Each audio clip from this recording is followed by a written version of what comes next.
প্রথমেই একটা জিরা রাইস থাকবে, জিরা আছে, একদম সঠিক বলেছি, আমি আগে থেকেই বলেছি কি থাকবে। তারপরে একটা ডাল থাকবে, সম্ভবত এটা ডাল।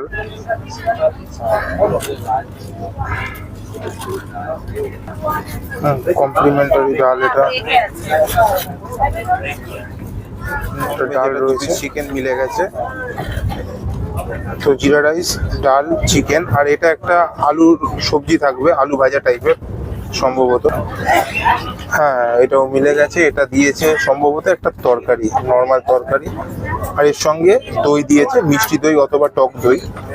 আর এর সঙ্গে যেটা থাকে, এটা খুলবো না, এটা থাকে দুটো পরোটা থাকে। তাহলে আইটেম যেটা দিয়েছে জিরা রাইস, তার সঙ্গে 2 পিস চিকেন, এটা ডাল আছে, এটা একটা তরকারি আছে, এটা 2 পিস পরোটা আছে, এটা দই আছে, আর এরপরে আসবে আইসক্রিম। কিন্তু